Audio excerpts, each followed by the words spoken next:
Insya Allah bermanfaat, insya Allah. Oke, nih sekarang kita bahas masalah ini nih, sesuatu yang berhubungan sama pernikahan lagi. Tapi ini lebih deep lagi, lebih dalam lagi. Mungkin ujungnya konflik. Oh, Ujungnya konflik perceraian. iya itu udah paling akhir tuh. Iya, udah paling akhir. Tapi Anda punya informasi di awal. Tahu Apa nggak? tuh? Ternyata di Badan Pusat Statistik Indonesia, kasus perceraian itu mencapai di angka 400.000 kasus di tahun 2021. Oh gitu, itu naik apa turun? Nah anehnya tahun 2020 itu 250.000. Berarti naik tuh. Naik 40%. Kok bisa ya? Drastis. Itu apa karena COVID? Gak ngerti Ana juga. Enggak ya? Kok malah jadi kayak berlomba-lomba dalam perceraian gitu. Malah naik 40%. Tuh kenapa bisa kayak gitu ya? Sat, sebenarnya ngomongin perceraian Sat, apa sih Sat? Maksudnya yang apa namanya, kasus apa yang sehingga kita ya udahlah ini cerai gitu Sat? Baik, alhamdulillah wassalatu wassalamu ala Rasulillah. Islam itu agama yang sempurna, menyiapkan segala sesuatu yang dibutuhkan oleh manusia. Kalau kita bicara bab pernikahan, maka dari mulai sebelum pernikahan, pra pernikahan, kemudian proses ta'arufnya, kemudian proses pernikahan, lalu kemudian hak suami istri, gitu kan. Kemudian kalau lahir anak, hak anak, gitu kan. Kemudian ada juga hak kerabat, semua itu ditata dengan rapi. Nah, kalau seseorang mau mengikuti informasi yang telah disampaikan melalui wahyu, maka dia akan bisa menjalani rumah tangga itu dengan sangat baik, menjalin hubungan yang baik dengan pasangan, dengan anak, dengan kerabat dan seterusnya. Tapi permasalahannya ada orang memang yang tidak bisa seperti itu. Mereka tidak mau mengikuti syariat Allah Subhanahu wa taala, akhirnya berujunglah pada perceraian. Mulai dari pertengkaran akhirnya masuk pada perceraian. Nah, Islam juga menata itu. Jadi menata sesuatu yang ideal, tapi kalau sudah sampai mentok di satu titik, mereka tidak bisa lagi berlanjut, maka ditatalah juga perceraian yang memang kalaupun harus terjadi. Nah, beranjak daripada hadits Nabi SAW, sesungguhnya perbuatan halal yang paling Allah benci adalah perceraian. Maksudnya memang itu adalah solusi terakhir. Kalau betul-betul sudah tidak mungkin lagi untuk disatukan. Dan dalam Al-Quran Allah mengatakan, kalau dua-duanya sudah ribut, suami istri, dan dua-duanya sudah tidak bisa ketemu nih, ngomong selalu aja pasti emosi, pasti saling menyalahkan, egoisme yang didahulukan. Nah, Allah mengatakan faba'athu hakaman min ahlihi wa hakaman min ahliha. Utuslah orang yang bijak dari keluarganya sang laki-laki, suami, dan utuslah orang yang bijak dari keluarga si perempuan agar mereka yang diskusi. Oh, jadi mediator. Tapi dari keluarga mereka masing-masing gitu.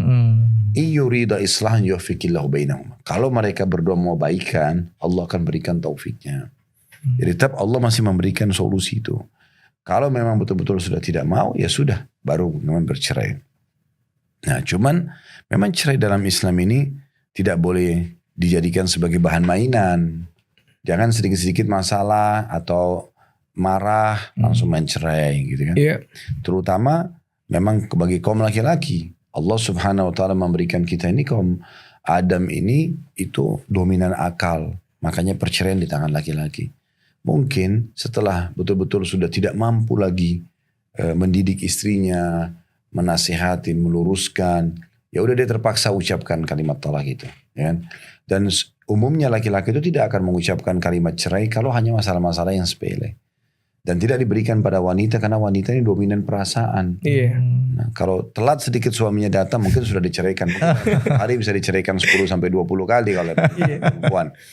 Nah, kita perlu pahami dulu beberapa poin dalam perceraian. Yang pertama, cerai itu adalah prestasi tertinggi bagi iblis. Ya, makanya dalam hadis Bukhari kan dikatakan begitu. Iblis memiliki singgasana di lautan. Dan dia ingin menyaingi Allah tapi tidak mungkin dia saingin Allah. Kan? Tapi dia ingin gitu. Karena Allah arsy di atas air. Karena Allah mengatakan wa kana arsyu 'alal ma' dalam Al-Quran.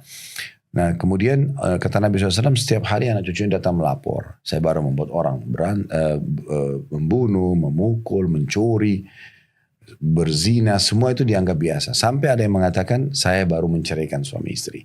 Nah, di saat itu iblis mengatakan, kamulah jagoannya. Kenapa bisa gitu, Sat? Kenapa jadi prestasi tertinggi itu? Ya, karena gini, orang kalau sudah menikah, maka setengah permasalahan hidupnya sudah selesai sebenarnya. Kata Nabi SAW, man tazawwaja faqad dhamina nisfa dinahu. Siapa yang telah menikah, dia telah menyelamatkan setengah agamanya. Karena godaan paling berat dari laki-laki perempuan. Godaan terberat dari perempuan adalah laki-laki. Kalau sudah menikah dan ada pelampiasan ngobrol, curhat, biologis, kan ditemanin jalan sama-sama, kan itu 50% dari kehidupan dia sudah terjaga. Itu juga agamanya. Maka kata Nabi SAW, "Falyattaqillah fi nisfil baqi." Dia tinggal bertakwa kepada Allah di setengah yang tersisa. Nah, kalau ini bercerai, apalagi sudah terjadi interaksi biologis, ini mengacaukan pikiran. Nah, jadi baik pihak laki-laki ataupun perempuan. Tidak ada orang bercerai itu kemudian tenang pikirannya. Pasti akan kacau dan kalut. Nah, ini akan berpengaruh pada kualitas ibadahnya, kualitas muamalahnya gitu kan. Karena perceraian tersebut. Jadi iblis memang sengaja mengacaukan itu supaya nanti sholatnya ya gak khusyuk. Jadi gak lagi puasa, gak lagi baca Quran. Apalagi kalau dia mengikuti bisikan-bisikan syaitan, dia akan lampiaskan ke karaoke, ke wanita-wanita tidak benar, atau si perempuan ini malah selingkuh dengan laki-laki lain dan seterusnya. Yang tadinya aman jadi buruk ya, jadi kacau. Lebih kacau jadinya. Kacau. Awalnya aman tadinya. Sat, apa sih Sat yang membuat sebuah perceraian itu sah gitu Sat di mata Islam Sat? Ya, kalau seseorang itu seorang suami mengucapkan kalimat tolak yang sharih, yang jelas. Kayak misalnya dia mengatakan saya ceraikan kamu. Atau saya sudah tidak ingin dengan kamu. Atau pulanglah ke rumahmu dengan bahasa isyarat. Tapi dia niat menceraikan, maka jatuh tolak itu. Kalau bercanda tetap jatuh Sat? Ya, kalau bercanda dengan kalimat jelas, maka jatuh tolak ya. Ya, kata Nabi SAW, jangan main-main di 3 hal. Di antaranya adalah perceraian. Gak boleh orang bercanda. Dulu ada seorang dokter, namanya Dr. Syarif. Saya tidak tahu beliau masih hidup tidak sekarang, tapi di tingkat 3 kuliah di kuliah dakwah di Fakultas Madinah dulu, beliau mengajar kami fikih dan beliau menjelaskan di bab talak itu. Kalau ada seorang wanita sedang naik tangga, kemudian suaminya bercanda, mengatakan gini, kalau kamu naik selangkah, kau saya ceraikan 1 anak tangga. Kalau kau turun 1 anak tangga, saya ceraikan. Agar istrinya tidak terceraikan, dia harus turun dari tengah-tengah. Waduh. Lompat dong. Ya, artinya saking pekannya kalimat tolak itu, maka tidak boleh sembarangan diucap. Oh gitu. Berarti ini harus hati-hati juga nih laki-laki nih, jangan sembarangan. Suka bercanda. Iya, pakai kiasan-kiasan. Sat, ketika jatuh tolak 3 Sat, itu gimana Sat? Maksudnya apakah dia nanti bisa rujuk lagi? Apa gimana Sat? Tolak itu ada 2. Ada tolak raj'i, ada tolak bayin. Tolak raj'i maksudnya tolak yang cerai yang masih bisa kembali. Itu 2 kali. Kata Allah SWT, at-talaqu marratan. Cerai itu hanya boleh 2 kali. Jadi misalnya seorang suami mengatakan pada istrinya, saya ceraikan kamu. Jatuhlah tolak 1. Kemudian setelah itu berjalan waktu, misalnya setahun 2 tahun diucapin lagi, saya ceraikan kamu. Berarti sudah 2 kali tolak. Nah, mereka di sini masih bisa kembali. Dikenal dengan tolak raj'i. Proses kembalinya adalah kalau masih dalam masa iddah dari ucapan kalimat cerai itu 3 sebelum melewati masa suci 3 kali haid, maka mereka tinggal baikan aja terus kumpul, nggak apa-apa, nggak perlu melalui akad nikah baru. Tapi kalau sudah lewat dari masa iddah itu, misalnya sudah masa 1 tahun berlalu, maka di saat itu mereka harus akad nikah baru. Nah, tapi kalau sudah dia ucapin yang ketiga kalinya, saya ceraikan kamu lagi, itu namanya tolak bayin. Tolak bayin itu mereka udah gak boleh kembali lagi. Kecuali satu keadaan, si wanita ini menikah dengan laki-laki lain setelah masa iddahnya, tapi pernikahan normal. Berjalan dalam rumah tangga dia, ternyata ribut juga dengan suami yang kedua. Ya, kemudian terjadi perceraian. Tidak ada campur tangan mantan suami pertama ya. Bukan dia yang sengaja memicu, dia yang sengaja merekayasa gitu. Dari perceraian, maka pada saat itu terbukalah variabel untuk kembali dengan mantan suami yang pertama. Baru boleh ya Ustaz. Baru boleh. Berarti satu pasangan ini punya kuota 3 kali talak Ustaz ya? 2 kali. 2 kali.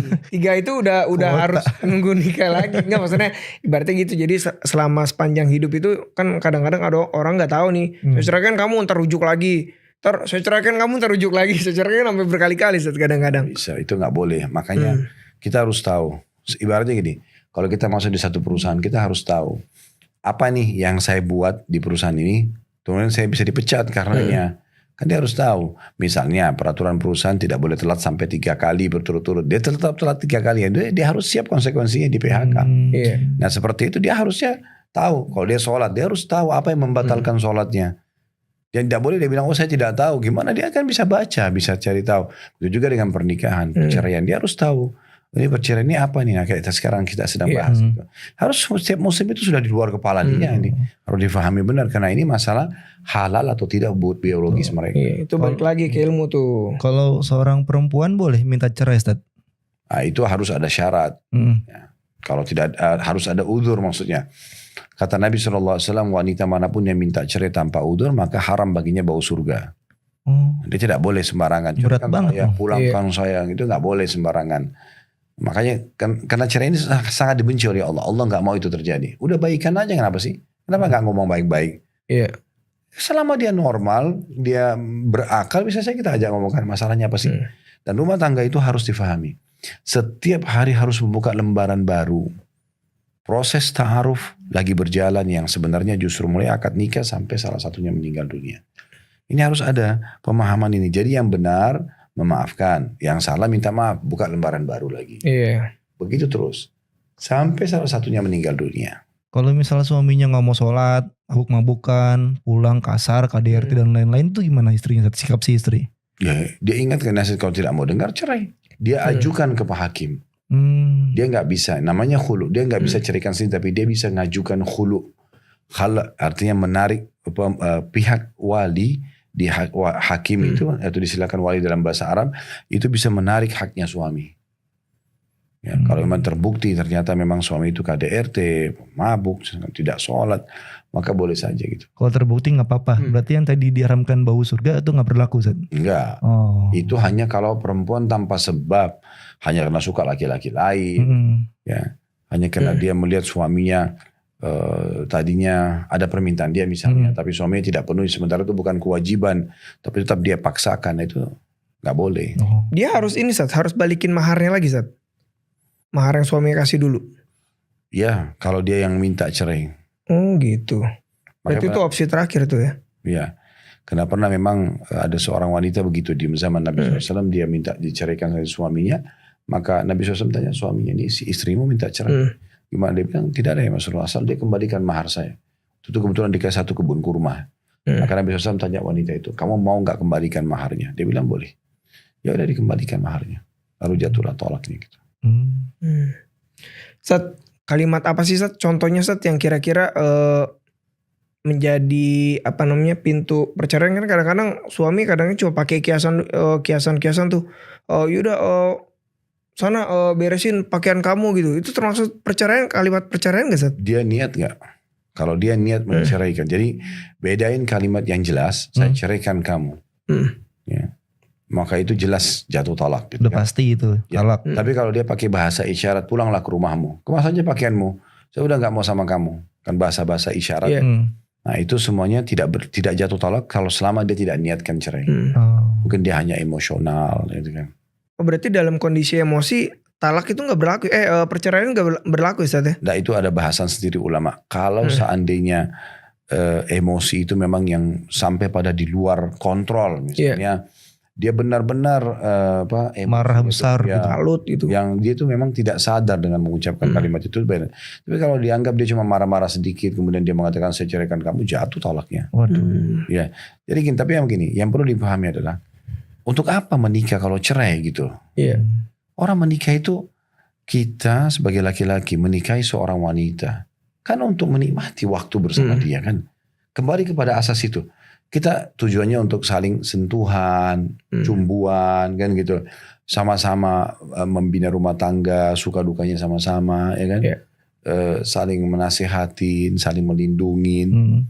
Saling memenuhilah kebutuhan sesama lain. Sampai Allah menggambarkan dalam Al-Quran, hunna libasun lakum wa antum libasun lahun. Para istri pakaian buat kalian, dan kalian juga lagi para suami pakaian buat para istri gitu. Pakaian itu untuk apa fungsinya? Melindungi, dipakai menutupi, memperindah, kan semua begitu. Terus kenapa nggak dilakukan ini? Kenapa justru harus selalu ribut?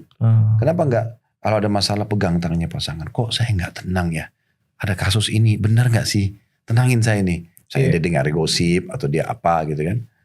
Itu dan juga saya sering bahasakan gini pengajian. Cobalah belajar untuk tidak mengambil tugasnya malaikat. Wah itu dia tuh. Iya benar. Selalu gitu. Periksa handphone, cari tahu. Itu kan sama saja mengambil tugas malaikat yang Allah sudah tugaskan, tidak tidur gitu kan, tidak pernah lupa gitu kan. Memang tugasnya itu nggak digaji lagi, bodyguard. Kalau kita ini sebagai suami cuma selalu curiga aja sama istri di rumah, kapan kita bisa tenang?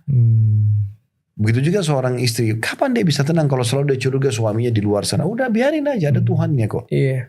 Kita kalau nampak depan mata kebenaran dukung, kalau kesalahan luruskan, sebatas itu selesai. Selebihnya nggak usah dikorek-korek. Jadi nggak pusing sendiri. Itu kalimat yang Ana suka juga tuh dari kajian Ustadz. Kalau istri Ana kadang-kadang suka minjem dong Abah handphonenya, jangan ambil tugas malaikat periksa itu. Ana sering pakai dan alhamdulillah sampai sekarang dia nggak berani cek ini. Karena memang nggak ada apa-apa. Cuma ngejaga aja biar apa namanya ada batasan-batasan. Insyaallah. Saat sebenarnya dari perceraian tuh sebenarnya efeknya apa sih Saat buat duniawinya dia? Pasti ada. Efek secara dunia pasti ada, enggak mungkin tidak ada. Sekarang pasti beda status suami istri sama status janda atau duda. Pasti beda.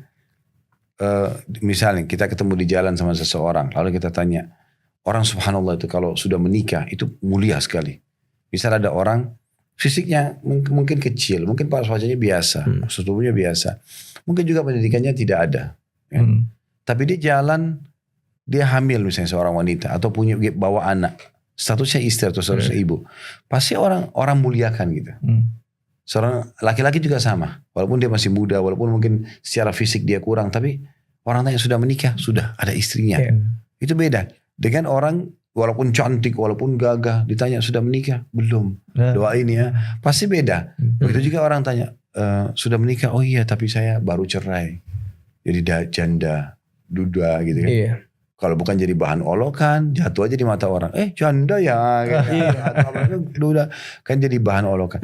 Nah kecuali memang darurat dalam arti kata memang qadarullah, bukan keinginan kita, tapi memang pasangan yang melakukan kesalahan, gitu kan.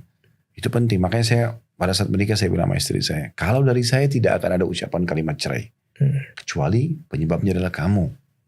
Kalau saya sendiri tidak mungkin, karena saya niat menikah ini ingin membawa pasangan saya ke surga. Oh, niat awal ya Ustaz. Dari awal. Betul. Kita menikah memang ya udah, kita dengan suka dukanya jalan dan kita ayo bersama ke surga.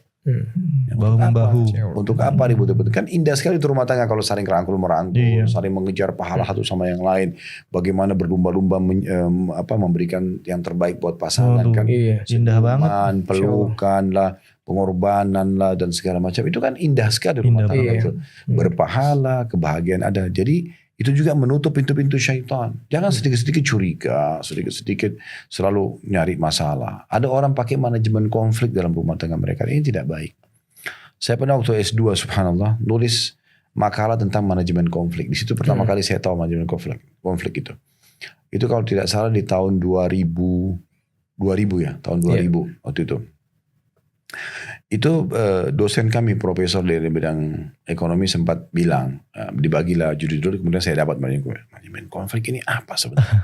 Kok ada manajemen tapi konflik. Gitu.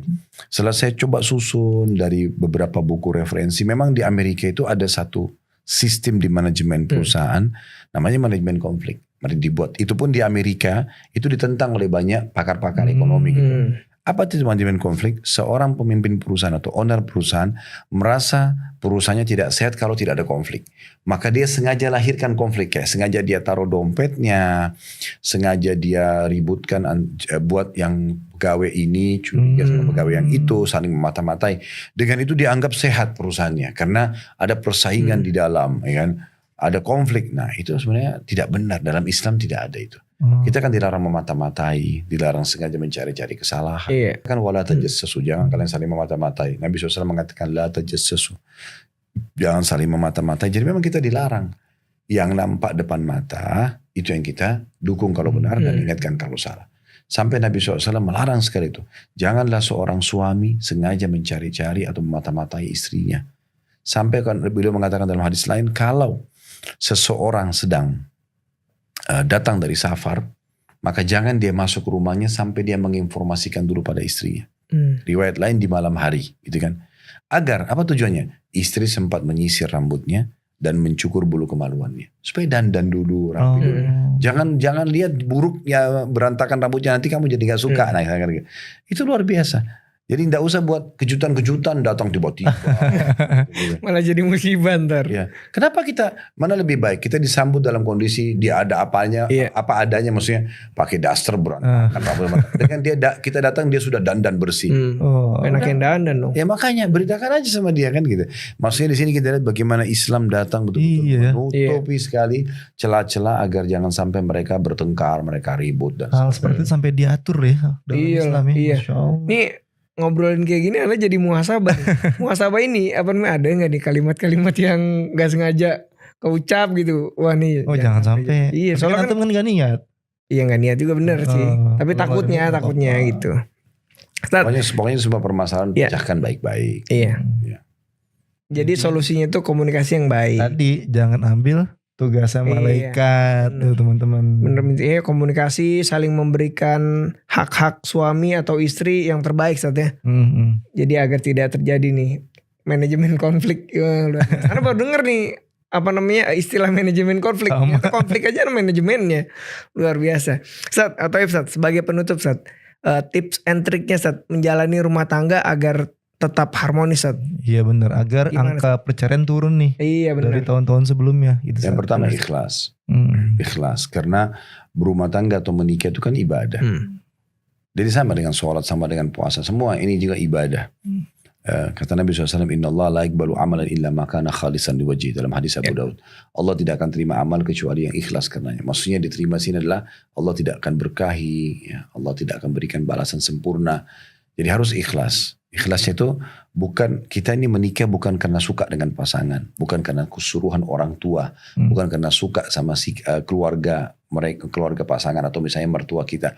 Tapi maksudnya di sini dalam sisi akhlaknya ya, suka dengan mertua itu dalam sisi akhlaknya misalnya. Nah, tapi memang karena Allah dan Rasulnya memerintahkan menikah, sehingga kita melihat ini saya sedang bertugas nih. Ini istri saya bukan saya lihat secara fisik lagi sekarang, tapi dia seorang hamba Allah yang Allah membebankan kepada saya kewajiban yang merupakan hak dia. Melindungi, memberikan nafkah, semua karena Allah. Kita kalau kerjakan karena Allah tidak ada yang jenuh, tidak ada yang bosan. Orang pergi haji, walaupun haji itu biayanya besar, jaraknya jauh, cuacanya panas gitu kan. Kalau umrah mungkin 2-3 jam selesai. Kalau haji itu dari tanggal 8 Zulhijjah, ada tanggal 9, tanggal 10, tanggal 11 sampai tanggal 13, 6 hari berturut-turut. Dan kita mayoritas hari itu tinggal di kemah gitu kan. Sampai hari tertentu, umumnya di musim haji itu di musim panas dia. Di musim panas. Nah sekarang pada saat orang haji dan dia ikhlas karena Allah, pada saat dia pulang, maka kalau ada yang tanya mau haji lagi gak? Jawabannya pasti ya. Karena ikhlas. Karena ikhlas. Iya. Karena Allah tujuannya. Semuanya balik lagi ikhlas. Itu modal dasar sama kita dengan tuh. rumah tangga. Modal dasar. Dia gak ada penyesalan dalam pernikahan. Karena dia tahu ini karena Allah. Nah, itu yang pertama. Yang kedua, bagaimana kita menjalankan rumah tangga itu, roda rumah tangga itu dengan menjalankan kewajiban kita. Kewajiban kita kayak sebagai suami itu kan pertama muasyarah bil ma'ruf, harus dia muamalah dengan baik. Allah mengatakan wa asyiruna bil ma'ruf, maksudnya gauli dengan tutur kata yang santun, tatapan mata yang syahdu, jaman tangan yang ramah gitu kan. Semua itu kita lakukan, Allah perintahkan, bukan karena si istri tapi karena Allah. Gitu kan. Jadi daripada ngobrol bersebelah-sebelahan, peluk saja, kenapa sih? Gitu. Iya, jangan malu-malu ya, istri. Kalau ngobrol jangan lihat atap, lihat wajah, handphone, tatap matanya gitu kan, elus kepalanya. Kenapa nggak gunakan semua cara itu? Kemudian juga termasuk kewajiban suami yang merupakan hak istri adalah memberikan nafkah, makanan, minuman, puaskan, kenyangkan dia semampu kita, pakaian, transportasi, tempat tinggal semampu kita. Selanjutnya juga yang ketiga adalah memberikan pendidikan dan perlindungan, terutama yang merupakan kewajiban di dalam agama. Bagaimana dia melayani suami yang baik. Banyak suami itu berharap istrinya menjadi seperti yang dia harapkan, tapi dia tidak pernah membahasakan kemauan dia. Dia membahasakan gitu kan. Nah ini semua yang harus dilakukan. Kemudian juga memenuhi kebutuhan biologis, itu yang keempat. Jadi jangan istri datang cuma jadi boneka, dinikahi cuma jadi boneka. Tapi dinikmati gitu kan. Ya saatnya kita mencium dia, memeluk dia, melampiaskan syahwat kita. Sambil memang memberikan juga kepuasan buat dia. Bukan cuma pikirkan diri kita, tidak boleh egoisme kan kita. Nah ini semua hal-hal yang merupakan hak yang harus kita berikan. Jadi kita memahami, oh pasangan ini memang ya untuk Allah amanahkan, maka saya akan meraih surga dari dia. Nah begitu juga dengan istri tuh. Dia jalankan kewajiban dia. Fokus pada kewajiban aja. Mentaati suami. Mencari keridhoannya. Memenuhi kebutuhan biologisnya. Tidak boleh keluar tanpa izin dia. Tidak boleh berpuasa sunnah. Sementara dia di rumah tanpa kecuali dengan izinnya. Hak-hak suami diberikan semuanya. Nah dengan dia jalankan itu karena kewajiban dia. Yang Allah bebankan. Dan dia mengejar pahala. Sama orang sholat karena kejar pahala. Orang puasa karena kejar pahala. Maka dia pasti akan maksimal. Kan gitu. Yang ketiga. Bagaimana dalam rumah tangga itu. Kalaupun ada perselisihan. Maka yang benar memaafkan. Yang salah minta maaf. Ini penting sekali. Itu yang berat tuh. Dan selalu membuka lembaran baru. Membuka lembaran baru. Jangan dibawa-bawa terus permasalahan itu. Udah yang sudah selesai tutup bukunya, buka lembaran baru. Jangan diingat-ingat terus tuh ibu-ibu. Jadi pendendam ibu ya. Jangan baper dulu. Tapi bapak-bapak juga sama kadang-kadang. Biar adil deh. Bapak-bapak juga jangan baper. Ya. Jadi gak boleh itu. Kok ungkit-ungkit lagi. Sudah. Makanya Allah SWT mengatakan dalam Al-Quran itu. Tentang ayat nusyud ya. Setelah kalau wanita tuh nusyud. Wallati takhafuna nusyudahunna. Para istri yang kalian takut nusyudnya pembangkangan. Gak mau jalankan kewajibannya. Gak mau sholat. Gak mau tutup aurat. Gak mau layani suami misal. Faiduhun. Ingatkan dengan baik-baik. Kalau tidak nolak. Wahjuruhun. Boikot mereka diranjang. Jangan gauli. Kalau juga nolak. Wadribuhun. Boleh dipukul. Tapi pukulan yang tidak boleh berbekas. Kata sebagian ulama dengan kayu siwak. Atau jari telunjuk. Diingatkan ini gak boleh. Nah, Allah mengatakan. Fa'in ata'nakum falatabu alaihinna sabila. Kalau mereka sudah taat pada kalian. Jangan cari-cari kesalahannya. Garis bawahi kalimat terakhirnya. Jangan cari-cari kesalahannya. Sama juga istri. Kalau sudah ada masalah dengan suami. Lalu suami minta maaf dan sudah dimaafin. Udah selesai. Yang selalu saya sarankan. Ini saya sarankan itu. Kalau pernah terjadi pertengkaran di WA. Setelah baikan hapus. Waduh ini cara baru nih. Penting nih. Ini trik nih. Trik bagus nih. Hapus saja. Karena selama itu ada. Ingat lagi. Setan akan buat ingat lagi. Iya benar. Nah ini biasanya terjadi pada kaum wanita banyak. Kita laki-laki kalau sudah baikan, udah kita lupain kan. Tapi kalau istri kadang-kadang tanda kutip karena mereka dominan perasaan, kadang-kadang dia masih menyimpannya karena berpikir oh ini bukti. Memorinya luar biasa emang perempuan tuh. Nah, dikumpulin bukti-bukti. Kadang-kadang kita lagi enak-enak duduk 1 tahun kemudian baru kemudian dia katakan itu gini-gini tuh. Dulu begini nih. Yang mana? Ini bukti. Ini hari ini tanggal ini jam ini wah hafal dia. Semua. Ya. Nah itu sebenarnya tidak boleh. Karena ini mengganggu keharmonisan. Bener. Toh itu sudah selesai. Ya kan? Allah aja kalau kita buat dosa dan kita taubat dihapus. Kata Nabi SAW, at-taubat tajubbu ma qabla. Taubat membersihkan semua kesalahan yang lalu. Kan selesai. Berarti sudah selesai. Tidak usah lagi diungkap-ungkap itu. Jangan dicatat. Jangan diungkit, jangan dibahas lagi gitu. Nah ini, kemudian yang selanjutnya yang keempat adalah jangan libatkan orang ketiga kecuali ahlinya. Kalau ada apa-apa, misalnya sakit ke dokter kan, konsultasi masalah hukum agama ke ustadz atau ustadzah. Ini nggak boleh konsultasi dengan misalnya adik yang masih gadis, ya kan, adik yang masih bujang, belum tahu masa rumah tangga. Kalau diajak diskusi, pernah ada terjadi kasus rumah tangga bercerai dengan suaminya gara-gara si istri ini selalu konsultasi sama adik yang gadis. Adik gadis ini karena dia nggak tahu masalah langsung udah kak pusing cerain aja. Nah, terus dia ikutin gitu kan, dia ikutin apa yang diberikan masukan oleh adiknya. Itu contoh pernah kasus terjadi. Jadi cukup banyak kasus rumah tangga yang sampai kepada kami begitu. Jadi nggak boleh. Atau si laki-laki konsultasi sama saudaranya, kakaknya atau adiknya. Padahal dia bukan ahli agama. Maka kakak atau adiknya bilang sudah ceraikan aja, masih banyak perempuan lain. Nah, padahal sebenarnya yang lebih tahu dan lebih butuh pada pasangan adalah kita kan. Saudara kita nggak ngerti. Mereka bisa berbicara apa saja. Kita kalau ikutin mereka salah karena kita perasaan kita dan pikiran kita bukan dia, bukan seperti dia. Dia tidak punya perasaan pada pasangan kita. Nah ini harus hati-hati. Ya. Atau bicara sama janda dan duda yang gagal rumah tangga. Terus ditanya masalah rumah tangga ya enggak bisa. Dia aja gagal. Dan perlu digarisbawahi juga pada saat bicara pada ahlinya pun ingat konsultasi bukan curhat. Beda ya Ustaz konsultasi sama curhat. Beda dong. Sekarang orang datang ke dokter nih konsultasi. Dok saya sakit kepala obatnya apa? Itu konsultasi. Kalau dok saya cerita dulu ya. Saya kemarin begini. Waduh. Saya itu 1 bulan lalu sudah sakit kepala. 1 bulan nih berarti masih 29 hari lagi kan. Panjang banget dong tuh. Makanya. Jadi gak usah curhat. Sama dengan ustadz gitu kan. Saat suami saya ucapin kalimat cerai pada saat dia emosi, jatuh talak nggak? Nah gitu. Iya. Suami saya nggak sholat, saya boleh nggak ajukan perceraian? Itu poin. Ustaz, saya cerita dulu ya, panjang lebar 2 lembar 3 lembar. Kalau kertas. Luapin perasaannya dulu. Ya. Nah itu kan, jadi akhirnya mungkin dia benar jadi salah. Nah, jadi harus melibatkan ahlinya ini. Ini penting sekali. Dan jangan lupa yang terakhir, yang kelima, selalu berdoa kepada Allah. Allah sudah ajarkan dalam Al-Quran, Rabbana hablana min azwajina wa dhurriyyatina qurratan waj'alna lil muttaqina imama. Ya Allah, jadikanlah pasangan-pasangan kami, anak-anak kami penyejuk mata kami. Dan jadikan kami pemimpin orang-orang beriman. Ya, dalam ayat lain, Rabbi auzi'ni an ashkura ni'mataka allati an'amta alayya.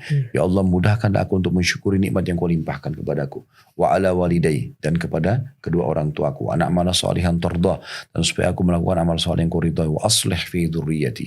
Wa aslih li fi dzurriyyati, dan perbaikilah keturunanku. Inni tubtu ilaika wa inni minal muslimin. Aku tobat kepadamu dan aku termasuk orang berserah diri. Nah, salah satu makna perbaikilah keturunanku adalah perbaiki anak-anakku dan juga ibunya atau ayahnya. Karena sumbernya kan mereka juga. Nah, ini jadi kita banyak berdoa kepada Allah SWT. Kalau tidak hafal doa tadi, bisa berdoa dengan bahasa Indonesia. Curhatkan ya Allah. Kalau curhat sama Allah betul. Sesuai porsinya ya. Tuangkan semua itu. Wudu, sujud, nangis dia semua itu. Ya Allah, ya Allah, ini sama Allah. Itu paling tepat. Masya Allah. Intinya jangan curhat lah. Apalagi kan kadang-kadang kita curhat sama ibu kita, ya pasti ibu kita dukung kita lah. Iya. Dia curhat sama ibunya, pasti ibunya dukung dia. Jadi gak akan ketemu sesuai solusi. porsinya. Jadi mendingan curhat ya sama ahlinya lah. Betul. Sama ustadz, ustazah. Bukan. Curhat sama Allah, konsultasi. Oh iya benar. Konsultasinya sama ustadznya. Nah, curhatnya sama Allah. Iya, karena ustadz ini atau ustazah bisa memberikan sesuatu solusi menurut inilah kapasitas hukum Islam lah ya. Iya. Ini Masya Allah nih, bermanfaat sekali nih ilmunya ya. Masya Allah, banyak tips dan trik tadi tuh. Iya benar, itu wajib banget kita ikutin lah caranya Ustadz Khalid nih dalam menjaga keharmonisan rumah tangga. Betul. Iya banget. Oh ya, ada info nih. Kita ke depannya bakal bacain pertanyaan dari kolom komentar. Oh iya. Ya, teman-teman nonton program diskusi ini. Jadi mulai sekarang coba silakan komen, bikin pertanyaan, kita bakal bacain. Insya Allah. Apa aja nih konteksnya? Apakah sesuai tema apa enggak? Bebas, tentang rumah tangga. Bebas. Oke, sesuai dengan ini ya, apa namanya, rumah tangga aja ya. Betul. Seputar rumah tangga, Masya Allah. Tapi Ustadz, Jazakallah khairan, barakallahu fikum. Ini lagi-lagi kita dapat tips and trick yang baru nih dalam menjalani rumah tangga, Masya Allah. Yang paling melekat tadi tuh, hapus WA. Iya benar. Ntar Anda sampai rumah, pokoknya ini ada nasihat dari Ustadz Khalid. Pokoknya hapus. Karena bener Ustadz, Anda tuh kadang-kadang kalau misalkan lagi ada satu konflik nih, ntar dia langsung ini kirimin yang udah setahun yang lalu, 2 tahun ini pernah kayak gini nih. Wah, memorinya luar biasa tuh. Harinya, tanggalnya, waktunya apal wanita tuh, luar biasa. Tapi kita jumpa lagi di program kita yang selanjutnya, di program diskusi Dialog seputar keluarga Islami.